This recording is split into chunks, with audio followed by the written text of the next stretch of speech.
This is TWiT. Twitter released its quarterly earnings, and things aren't looking so hot on the user growth side of the deal. Joining us to pick the numbers apart is Kurt Wagner from Recode. Welcome back. It's been a while. It has been a while. How you guys doing? Thank you for having me. Doing awesome, and it's always a pleasure to get you on. So I think the thing that jumped out to everyone this time was literally no growth in monthly active users, 0 on the chart that you published on Recode. How is that possible after bringing in 9 million new users the previous quarter? That's a good question, and I don't have a sufficient answer for you, unfortunately. We don't really know. I don't know. I mean, analysts were looking for about 4 million. I thought that seemed doable given that they did 9 million last quarter. But this has been what Twitter has been, right? I mean, I think that we watched for 2 years when the company basically was not growing that MAU number at all. And then they had a kind of quarter out of nowhere in Q1 where they had these 9 million new users. And I think a lot of folks, including myself, thought maybe President Donald Trump had something to do with that.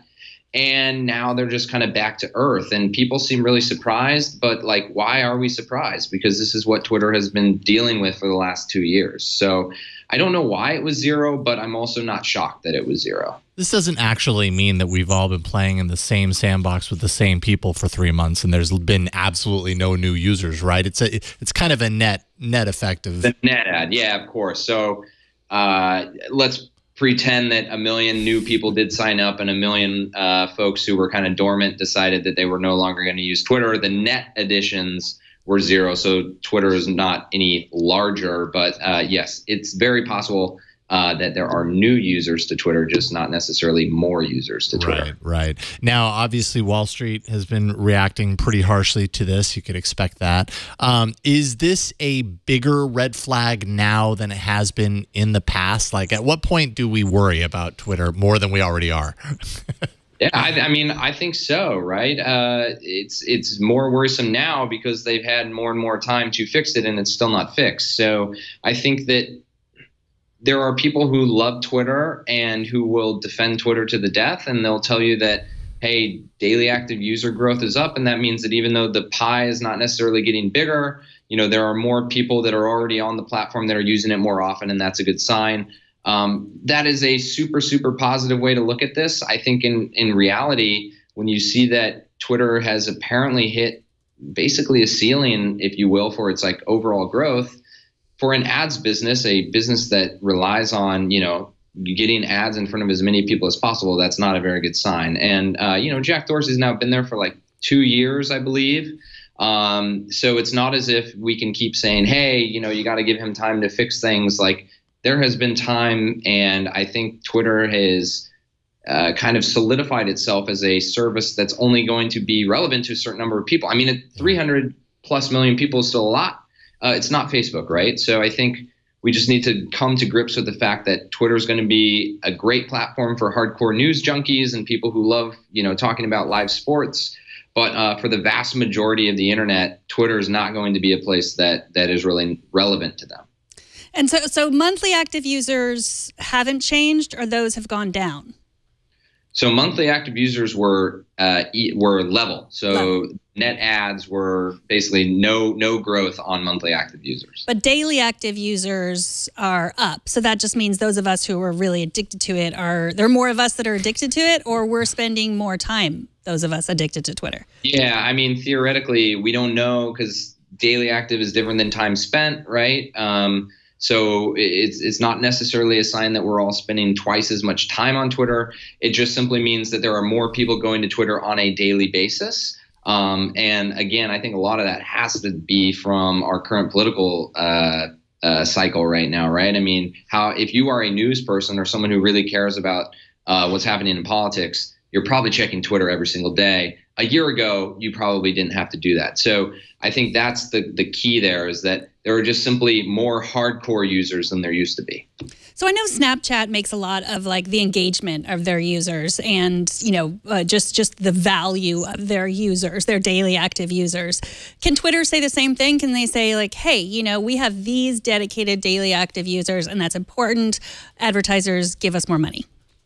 Yeah, absolutely. I mean, and that's what the optimists will tell you, is they'll say, hey, we don't have 600 million, we only have 300, and half of those are diehard. Like half of those people are the people you want to reach, and that's why they're so much more valuable than other platforms. I think the problem is, as far as I can tell, Twitter has never been able to actually show that it can do, that those 150 million people, if you want to call it that they are actually more valuable than, say, the 2 billion people you can find on Facebook, right? So until Twitter can actually prove that having a hardcore Twitter user is more valuable than a casual Facebook user, it doesn't really matter. So that is the challenge at this point, is like, what can Twitter offer that others can't? Well, I was just talking to Burke, who is in our studio, and he said he's not on Twitter very often. And I asked him, like, are you a DAO or a MAU? Are you a daily active user or a monthly active user? He said he's probably a YOW. Is there such thing as yearly active users? Does anyone care about that? Not in my world. No, the people I'm interacting with, you got to show up at least once a week if you want to, have part of the conversation. So, yeah. Do you? You did say, though, that the kind of the daily active user is the glimmer of hope. Is that enough to keep Twitter out of trouble in the short term? I mean, you make a really good point that, we're so used to looking at these services and expecting grow, grow, grow, and I'm sure that's what the shareholders want, grow, grow, grow, but still 300 million, active users is a pretty sizable audience. Maybe this is where Twitter lives. Twitter just lives in the 300 million mark.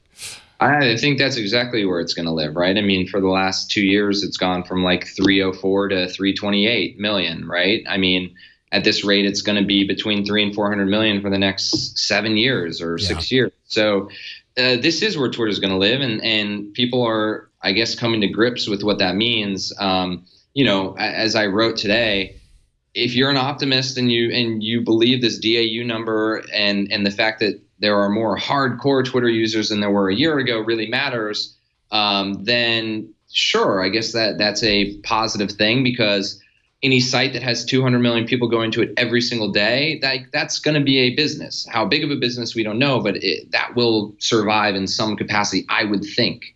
For me, as someone who, kind of looks at the ceiling or the perceived ceiling of companies like this, I think there's going to be a ton of people who feel that Twitter totally underachieved or is underachieving. And that is where you see the disappointment from Wall Street, because you say, why are there 200 million people who just literally can't live without your service? And yet the rest of the internet doesn't even seem to care at all. I'm not really sure why that is. I don't know if people don't care about news or if it's too cumbersome to be constantly bombarded with tweets. But there's clearly a disconnect between people who really, really get a lot out of Twitter and the vast majority of people online. What if it's really just the way that we're looking at privacy? I mean, there's been a lot more movement to Facebook Messenger. I know Instagram direct messaging is getting bigger. What if we've just, like, as aside from us crazy people, that's the daily active users that are on there all day, what about if people are just saying, you know what, like, I've seen people's lives be ruined by something they said 2 years ago on Twitter. I've seen their careers be ruined, and people are sharing less on Facebook. What about if it's just that we're living in a time where we see that all this information being posted publicly is not the best idea? Yeah, I think that's a fair criticism for why aren't people posting more. I don't think that, and I've heard this from so many people over the years, like, why don't you use Twitter? And they say, well, I don't have anything to say, or I don't know what to say, or maybe I'm concerned about privacy. There is no need for you to post to Twitter to get value from Twitter, right? And that has never really been the company's message, and that's never really been talked about. There is no reason that you shouldn't be able to have a Twitter account, follow all of the politicians that you want to hear from, all the athletes and musicians that you want to hear from, get your news, and literally never have to say anything yourself. And yet Twitter could still be a useful tool to you. I don't think people realize that. And I think people get very intimidated by the fact that they feel that they need to publish something or say something, and that it's going to be public for, forever. So I think you bring up a good point. I think Twitter could do a better job of explaining to people that, hey, you don't actually need to participate in the conversation to get value from the conversation. But man, Twitter's had a lot of opportunity to clarify how its service is good to those people, and it just hasn't happened very well.